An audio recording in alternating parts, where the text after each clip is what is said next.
Qu'est-ce que le calcium? Le calcium est le minéral le plus abondant dans l'organisme. Le corps humain en contient de 1000 à 1200 grammes, 99% étant situé dans les os et les dents, et le 1% restant présent dans les tissus mous, le sang et les fluides extracellulaires.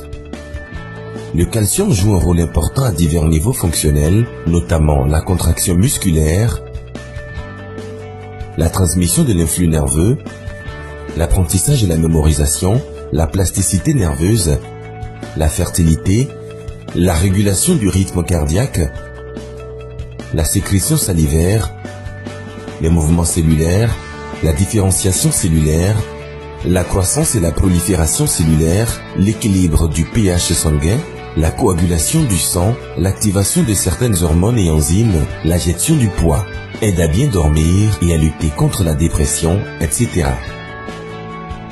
Pourquoi le calcium est si important? C'est le calcium qui décide de l'existence de la vie. Sans le calcium, il ne saurait y avoir de fécondation, car c'est le calcium qui permet aux spermatozoïdes d'être mobiles et vigoureux. Après la fécondation, le squelette commence sa calcification à partir de la 12e semaine. Le calcium est déterminant pour la croissance du fœtus. En cas de déficit, les enfants peuvent naître avec des malformations ou des déformations du squelette.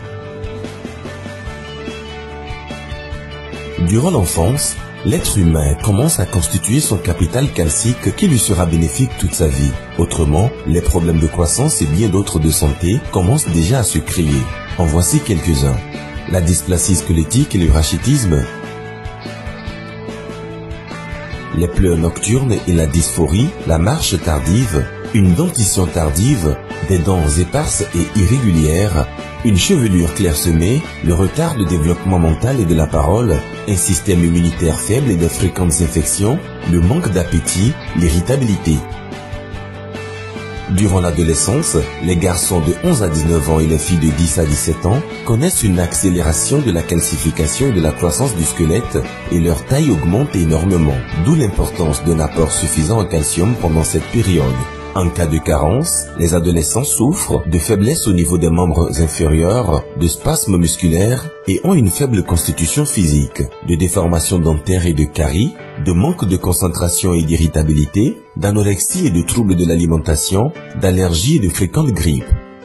Les adultes de 30 à 35 ans atteignent le point culminant du calcium présent dans leur corps. Il est nécessaire d'en avoir la quantité suffisante avant cela, car après, on commence à épuiser progressivement le calcium des os dû au faible taux d'absorption. La carence en calcium chez les jeunes adultes se manifeste par l'apathie et l'hypodynamie fréquente, la faiblesse générale, particulièrement des membres inférieurs ainsi que des crampes, de fréquentes douleurs à la taille et au dos, une immunité vulnérable et de fréquentes grippes. Les personnes du troisième âge ont besoin d'un apport important de calcium car elles connaissent une faible absorption du calcium compte tenu de leur faible capacité de digestion gastro-intestinale. Par ailleurs, elles perdent davantage de calcium.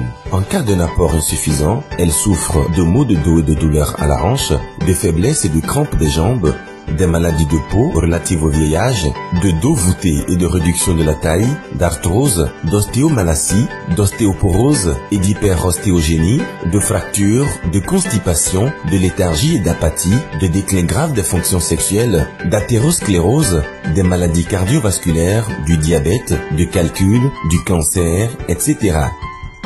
Une femme est affectée par le calcium, particulièrement pendant qu'elle est enceinte et qu'elle allaite, puis pendant la ménopause.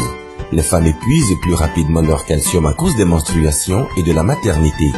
Au cas où la femme manque de consommer la quantité appropriée de calcium pendant sa grossesse ou pendant qu'elle allaite, elle souffrira des conséquences de la carence après son âge adulte et de beaucoup d'autres problèmes de santé, le plus connu étant l'ostéoporose pendant la ménopause.